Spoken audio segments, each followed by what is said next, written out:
Selamat petang sedulur kendal, sedulur Widya. Kita bersua kembali di program Ini Dia, Info Terkini Widya.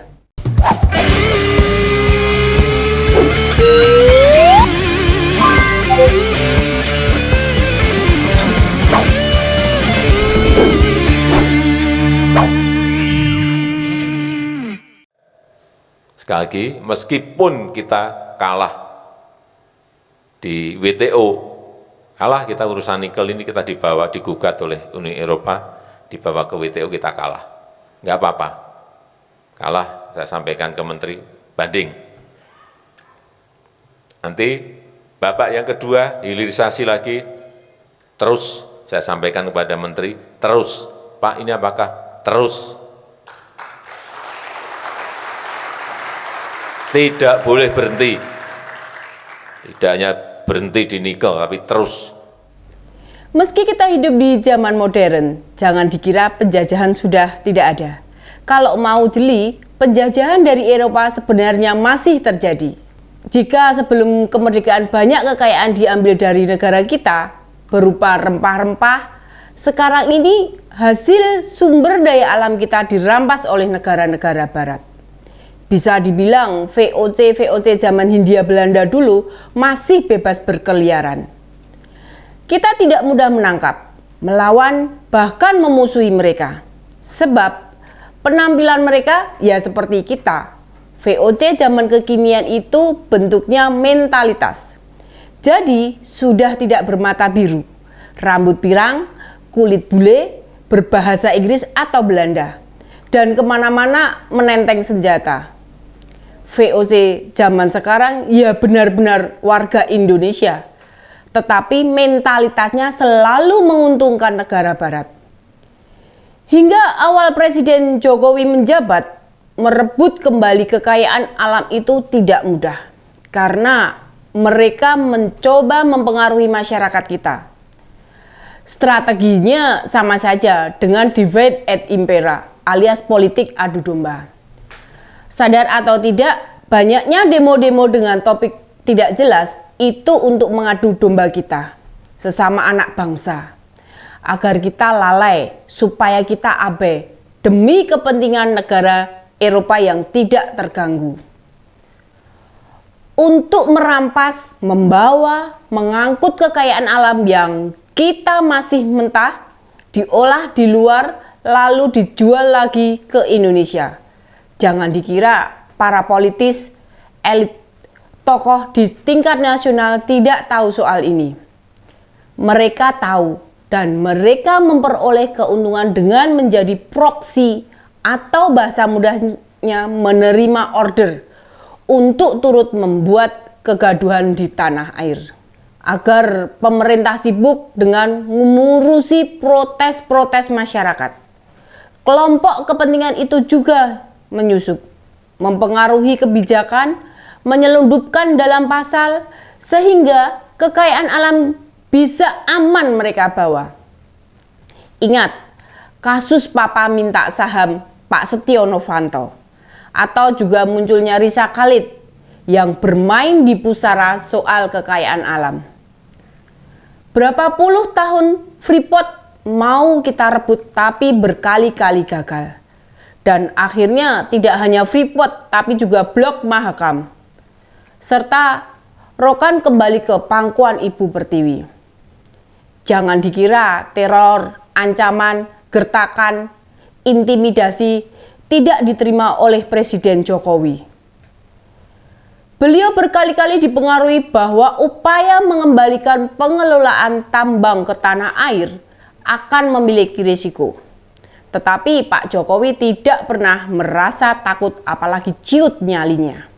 Dan setelah merebut 3 tambang besar di Indonesia, giliran larangan ekspor berbagai hasil tambang ditempuh. Akibatnya Indonesia digugat di WTO, sebuah lembaga dunia yang mengatur kebijakan perdagangan. Seperti kita tahu, Presiden melarang ekspor nikel, bauksit, timah, serta lainnya. Presiden juga sedang berencana membatasi berbagai ekspor hasil pertanian seperti kopi, jagung, atau komoditas lain. Selama ini kita hanya menjual semua hasil bumi, hasil tambang dalam bentuk mentah. Misi Presiden Jokowi ingin menyetop ekspor bahan mentah, lalu melakukan hilirisasi dengan mengolah turunan semua hasil tambang di dalam negeri. Upaya itu guna membuka peluang investasi dan yang terpenting lapangan kerja bagi rakyat Indonesia. Jangan sampai rakyat Indonesia yang memiliki kekayaan alam yang luar biasa hanya menjadi konsumen saja. Akan ada banyak pabrik didirikan di Indonesia. Akan banyak lapangan kerja tersedia. Hasil pajak berlimpah. Demikian juga harga jual akan berpuluh-puluh kali lipat. Upaya ini juga melipat gandakan dari barang mentahan menjadi barang jadi. Dulu para elit politik tidak mau berpikir maju, memilih diekspor selesai urusan. Mereka tidak berpikir rakyat hanya mengonsumsi saja. Tapi duitnya rakyat dari mana? Benar-benar diabaikan. Presiden memberi contoh dari hilirisasi nikel yang semula pendapatan Indonesia hanya 3,3 miliar US dollar menjadi 21 miliar tahun 2021 dan 30 miliar US dollar tahun 2022. Hitung berapa kelipatan kenaikannya. Misi dan program ini sekarang ditentang oleh negara-negara Eropa Barat. Karena pabrik-pabrik mereka akan banyak yang tutup dan akan terjadi banyak PHK. Sementara di Indonesia terbuka peluang lapangan kerja baru. Dari data yang ditemukan, cadangan nikel kita nomor 1 di dunia, timah di urutan nomor 2 dunia. Lalu ada kobalt yang di nomor 3, emas nomor 5, bauksit nomor 6, tembaga nomor 7, serta batu bara nomor 7 dunia. Dengan cadangan alam yang menduduki ranking atas dunia, harusnya Indonesia yang menentukan arah perkembangan dunia, bukan malah sebaliknya. Secara hukum, mereka sudah menggugat melalui peradilan internasional WTO dan Indonesia kalah. Tetapi Pak Jokowi bertekad akan terus melanjutkan hilirisasi. Jika program hilirisasi ini berhasil, akan membuat lompatan besar yang luar biasa bagi kemajuan perekonomian Indonesia. Tentu dengan peningkatan perekonomian yang drastis, kita akan mampu melakukan pembangunan di segala bidang. Ujungnya, kemakmuran dan kesejahteraan rakyat.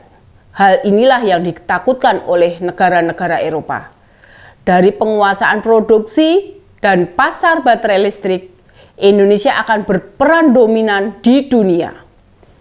Dampak lain, kita akan menjadi negara kuat di kawasan Asia maupun di dunia. Siap-siap kita diganggu. Karena tidak semua negara menyukai, terutama negara-negara neokolonialisme.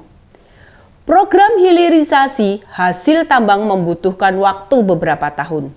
Harus dilanjutkan oleh presiden-presiden setelah Jokowi.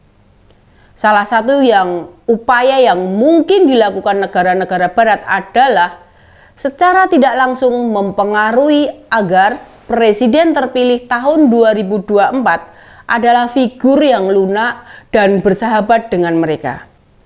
Makanya penting kita tahu peta dunia dan hubungannya dengan Pilpres 2024 mendatang.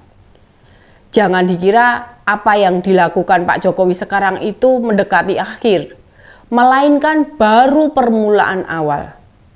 Jika kita salah memilih, maka kondisi ekonomi kita akan kembali ke era Orde Baru, yaitu tergantung kepada Barat. Sehingga terdampak resesi dunia sedikit saja akan langsung roboh. Itu yang terjadi pada 1998 dulu.